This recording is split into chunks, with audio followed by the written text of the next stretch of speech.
কি ব্যাপার, শরীফুল ভাই এখনো আসে না? দেরি হয়ে যাচ্ছে।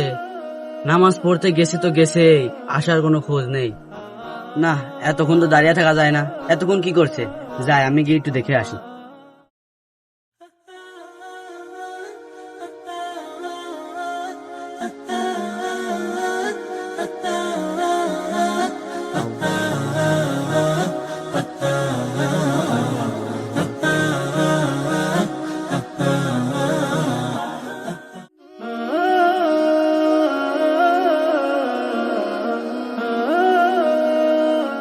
শরীফুল ভাই এখনো নামাজ পড়ছে? এতক্ষণ ধরে কি কেউ নামাজ পড়ে? আরে ধুর, শরীফুল ভাইয়ের জন্য দেরি হয়ে গেল। শরীফুল ভাই এতক্ষণ ধরে নামাজ পড়ে, একবার নামাজ শেষ করে আসুক। আল্লাহু আকবার। আসসালামু আলাইকুম রহমতুল্লাহ। আসসালামু আলাইকুম রহমতুল্লাহ। চলো আব্বু, এবার আমরা যাই, আবার অনুষ্ঠানে যাইতে হবে তো, দেরি হয়ে যাচ্ছে, চলো। চলো আব্বু।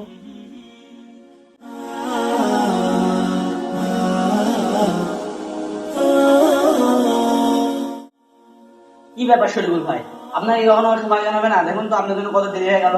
সব জায়গায় গিয়ে আপনি শুধু নামাজ পড়ার জন্য এত দেরি করেন। এত নামাজ এতক্ষণ ধরে পড়ে কেউ? কি ব্যাপার মিজান ভাই, আপনি এভাবে কথা বলছেন কেন? তো এভাবে কথা বলবো না?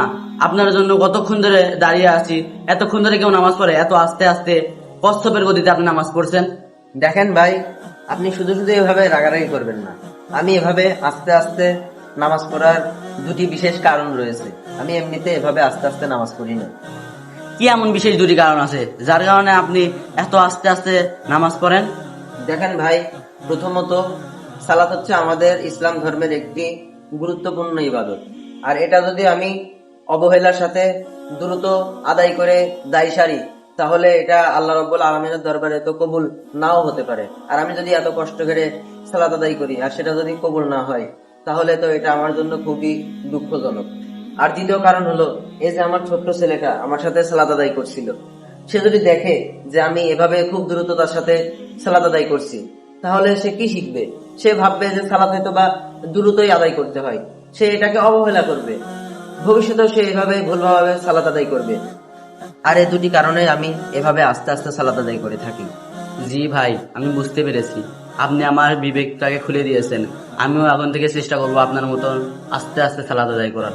ঠিক আছে, চলেন ভাই, এবার আমরা অনুষ্ঠানে দিকে যাই। চলো।